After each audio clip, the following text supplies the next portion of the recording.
We are going traditional. Today on the menu with me, Dalsifa Zaimudekwa, I'll show you how to make our very own chimodho, a traditional dish that's like the traditional pancake. For this, we'll need 3 cups of flour, 3 tablespoons of sugar, a teaspoon of salt, and then a bit of water just to bind it. We need a smooth dough, so let me show you how to make that. Okay, here with me is about 3 cups of flour. Some people would then add in some maize meal. You can add in about a half a cup, that's fine. But because I don't like the crunchiness of the maize meal, I'm just gonna use the self-raising flour. Again, don't use the plain flour or the cake flour. 3 tablespoons, this is sugar, a bit of sweetness in there. Right, I also need a teaspoon, this is salt. Very easy, we're just putting everything in here. Some people would then add milk or egg, but I'm gonna add plain old water.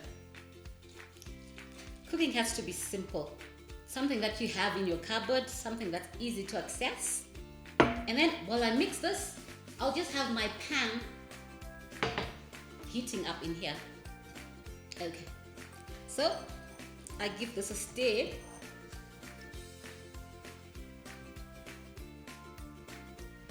Right, in goes a bit more water. Then we need to mix this up until it becomes a very smooth and soft dough. I'll show you how it will be in just a minute. So I've just mixed in my dough, flour, sugar, about a teaspoon, and then about 3 tablespoons of sugar. Just a bit of a stir. It doesn't have to be too smooth, okay? This is a rough mix, the way my grandmother used to do it back in the village there. Right. The good thing about this, you don't need an oven. Just a bit of water, a bit of oil, just about a tablespoon of oil into a pan, heat it up, and then with my spoon, I'm just going to spoon in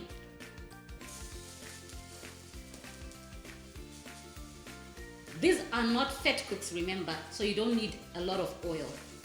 Just a bit of oil so that your dough does not stick. In goes a rough mixture. Remember, this is rustic, this is homemade, this is Zimbabwean. So there I go. I'm just going to close this up and then let it bubble away. So what I'll be looking for is for my dough to set, and then you see some bubbles, some holes on top of your chimodho, and then it's ready. So lid closed, just a few seconds, and I'll be back to show you how to turn it. So I'm making a traditional chimodho, our version of the pancake. What I did, I mixed some flour, some salt, some sugar, then just added in some water to get a soft dough, and then I put it in a pan, closed the lid. Now what I'm looking for is for the dough to start having some bubbles on top, just like you see here. What this means now is that the bottom has set and the middle has set. So when you turn your pancake, when you turn your chimodho, it then just needs 1 or so minutes and then it's done. That way you don't have a chimodho that's not done on the center. Okay, I'm flipping it. I'm using 2 egg lifters just to turn it. The next one. Remember, this is different from a fat cook. We don't need oil in this one. You just need about a tablespoon of oil just to make it not stick into the pan. And then this is beautiful. A substitute for bread. Okay, so I've turned this. It looks beautiful, it looks golden. I like the band marks there. It's going on good. So now I'll just need a minute or 2, close it again, and then a cup of tea or some beans, some stew, having something to eat. I'll be back in a minute.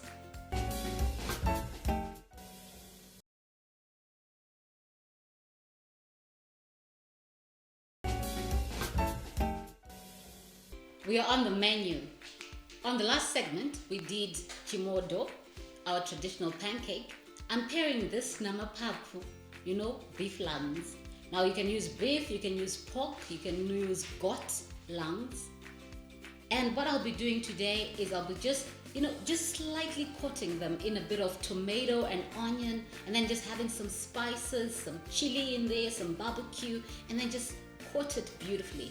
The reason why I like mapapu more than any other offal is that one, you can actually fry them, make them crispy, and that's what I'm going for today. So what I'll be doing right now is I've got this beautiful parboiled mapapu. We just boiled them for a very, very, very long time. You really have to be patient enough until they're soft that when you cut them, they easily cut. It's beautiful. This is one of those tender cuts of meat if they're boiled well. Okay. So by boiling, what we are just doing is just breaking down the collagen and the gelatin so that it just melts, and then we have this beautiful melting meat. Okay. So I just need some strips. Strips of mapapu, malangs in English. Okay. So I've got some beautiful cuts. It's looking very nice. It's very tender. I wish you could just touch it. It's so soft, it's so tender. You can just break it away with your hands like that. That's what we're looking for. Okay. So I think the last piece, but here we've got nyama. People, they love their nyama. So maybe I'll just cut all of them. Yep. So while I cut this, right, so you can see the inside of your lungs. Now, you really need to wash this. You can actually then soak it in some water with a bit of vinegar to just get the smell of, the blood, because this is a very bloody piece of meat. So you can just soak it even in milk and then just leave it in there for about 30 minutes or overnight. And then when you bring it out, rinse off that salt, rinse off that milk, and then just boil them. Be very patient in doing that. So my next step, in a pan, something very big because I need a lot of oil, about half a cup, because I'm looking to just fry them to get some crispiness from them. Okay, before I add in all the spices. And because my stove was already hot when I put it in here, my oil is already starting to heat up. So just a few more seconds while I cut my onions. So we're doing some spicy mapapu, which is beef lungs. Now I love this, this is just one of those most healthy types of meat. What I just did, parboiled it for a very long time, for about 4 hours. You can also put it in a pressure cooker, put it in a slow cooker overnight, as long as they're boiled, as long as they are juicy and tender. That's what I'm looking for. And then now, in this pot, I've got some oil that's really heated up because I just want to have a crunch in my lungs, in my mapapu. Right, in goes. There you go. Right, just dunk them all in. Be sure not to burn yourself. I'm just dunking them all in. What I'm looking for is for a crispy crunchiness before I add in the rest of my ingredients. I'm just going to coat this slightly with some tomato. So while my mapapu are still frying, what I'm looking for is some golden crunchiness, and I just dunked them in a lot of oil, just like deep fat frying of some sort, and then now they're just boiling away in this beautiful pot. I'll be showing you how to cut the onions. I've got one huge onion that I'm just going to cut off the tops. Cut off the top, cut off the edge, and then it will be so easy for you to hold. Right, now remove the outer skin. If you just cut in the center here, it will help you to just peel this off. Look at that, so easy. I wonder why people think cooking is complicated. It's fun, it's easy. You don't need to take too long in the kitchen. Now in half. Right, again, I'm just cutting them into strips. This makes life so easy. Just mind your hands, and to mind that, you need to have your fingers backwards Don't put your fingers like that, backwards, and then you cut across. That way you won't cut your fingers. That's how you do your knife techniques. It's so easy, it's so simple. Right. A few more pieces. Now depending on how you like your onion. Some like it rings. If you like little, go with little. If you like much like me, you can go with a little more. But because I've got roughly about a kg or a kg and a half of my papu, let me add in some more. Again, into strips. Making sure to remove your hands, your fingers as you go. Now across. Remember to tuck in your fingers. Just tuck them in, just like that, as if you're about to make a punch, to make a fight. Yeah, punching them in. Again, just cut across. This way you avoid knife disasters. So I've got a lot of onion here. Now, if you'd like, you can go across them just with the tip of your hands on top of your knife, just cutting across to give them a fine chop. But mine, I want them to be a bit bigger. I'll just leave them as they are. Oopsie. I'll be back in a minute to show you how to finish this off. You know, there's no reason to be using the same mix over and over because we've got so much that we can do with what we have. Today, I'm just making the beef lungs. We've got the head up to the toes. Here in Zimbabwe, we make use of everything that's on a cow or on a goat. So, just my lungs were frying beautifully. Now I've got a nice golden color on them. What I'll do, we've moved them onto a plate. I've just browned them. That's the beauty of lungs. You can't do this nematumbu, you know, which I think is a bit sad because I like some crunchiness, some fry, some golden deliciousness. Yep. So my papu gives me that ability to just fry them. That's why I love them so much. Okay. Beautiful and tender. Now they go aside just for a couple of minutes as I sort out a bit of onion into the same pot.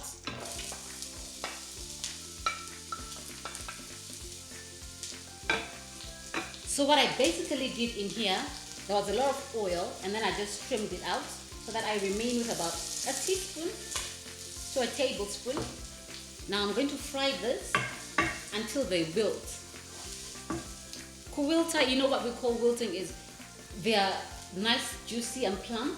To not so, and then they become translucent. This is what I'm looking for.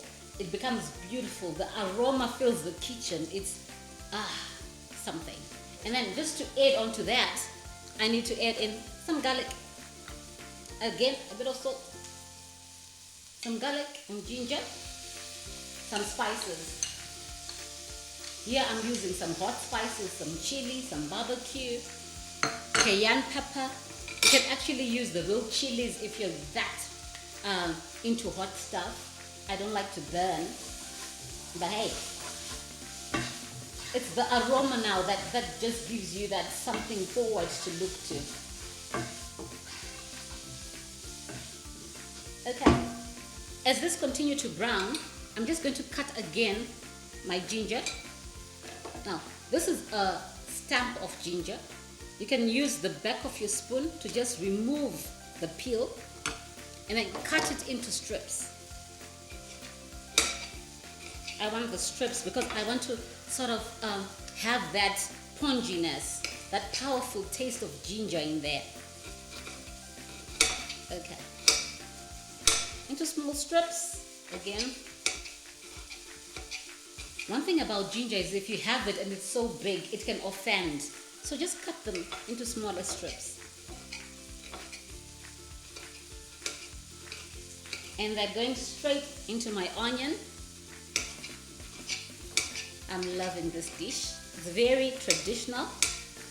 Nowadays, a lot of people are not so much into offals, but I tell you, this is the best type of meat. Very easy, really affordable. Okay.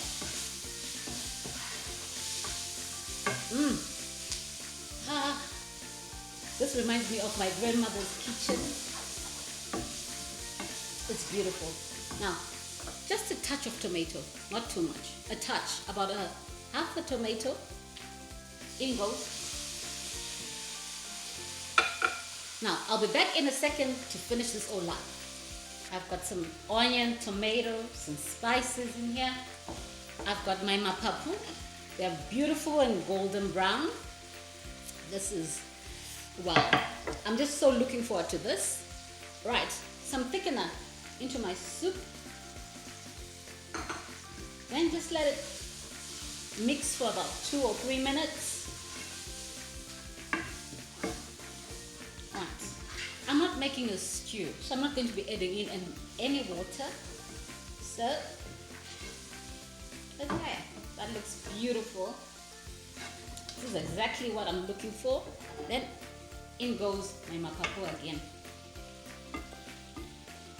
I just want to coat it with that tomato and onion and spice mixture, just giving them a coat, and then just 2 or so minutes, and then I remove them from the stove.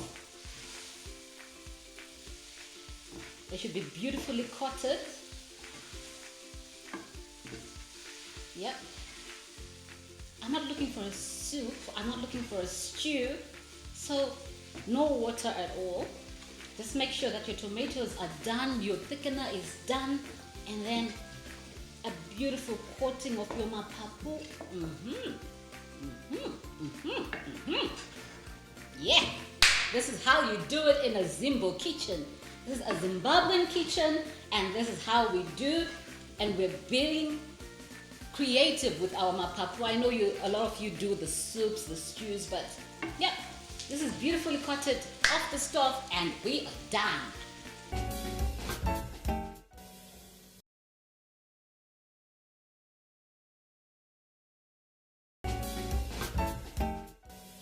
We're still on the menu.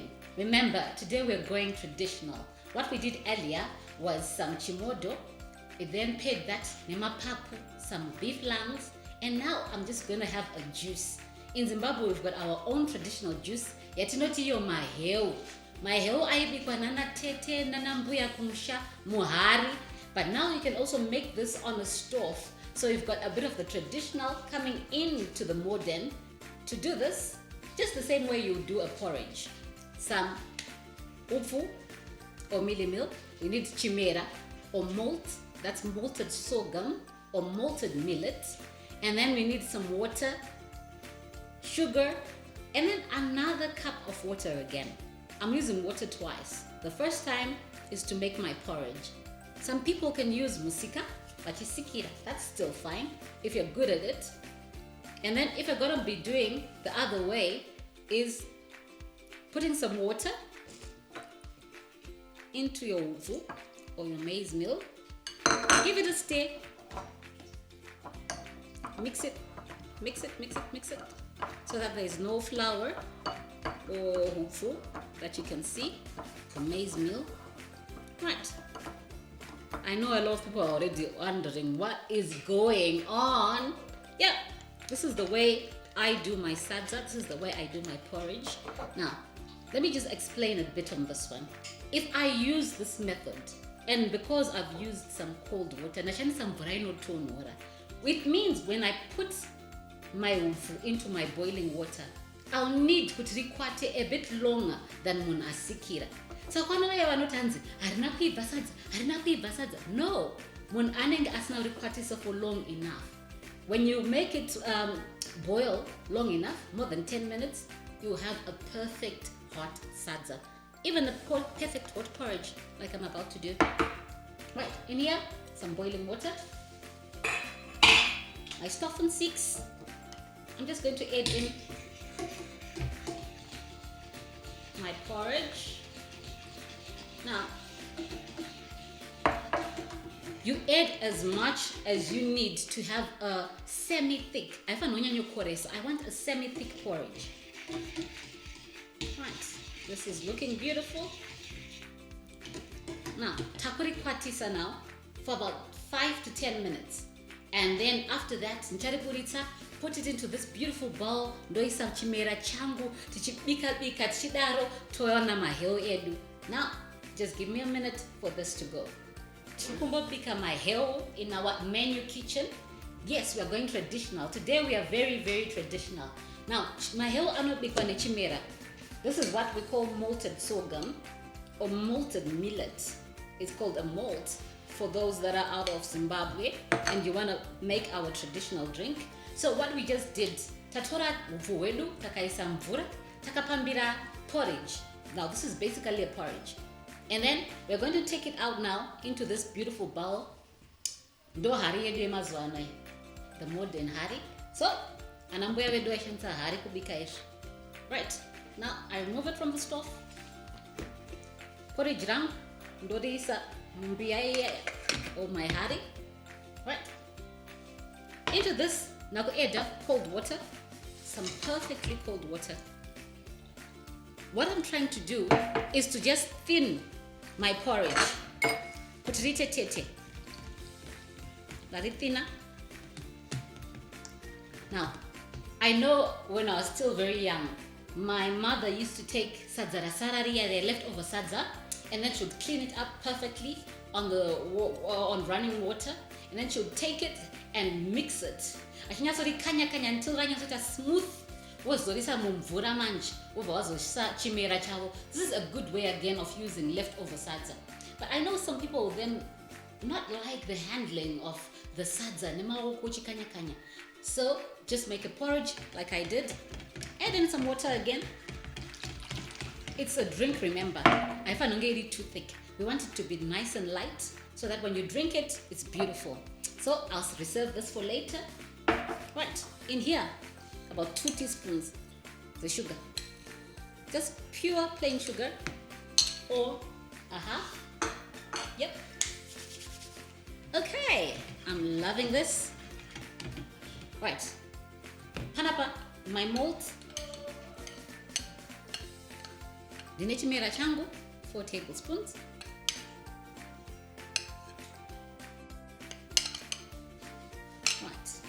Okay, this goes aside. Now, do mixer. This is beautiful. Now, this will need to just remain in here. And then just let it soak overnight. It's not now. There is an adage in Zimbabwean culture. So if you want to know if this woman you're going to make and you telltale signs. Our Shona people used to know. The grandmothers used to know. Right. So in here, to cool down. And then those are overnight. Some would let it go for about 2 or so days, but so no. We are going to have our traditional maheo. Now it's beautiful and ready, and I'll show you how to plate this all up. So to just round this all up, today I've been making chimodho, chimpan, later mapapu, beef lungs. I also did some traditional drink, that's our maheo. So I'll show you how to plate this. Firstly, chimodho chedu into a pan. Right. You can just do 1 or 2 per person. That's beautiful. I put this aside. Right. I'm going to serve this in this beautiful bowl. Look at how beautiful they look. Nice. And because andinakuita soup, this is not a stew, what I'll do, I'm going to serve this near our traditional maheo. Right. Tine haria madisawira pano. You know how our traditional ancestors used to share. So this is big enough to share. There we go. That's beautiful. Remember, we let this settle either overnight or 2 days time, and then now you can put it in a cup. Yeah, that's the beauty of maheo. Now, you can add in more sugar if you like, but for me, this looks perfect.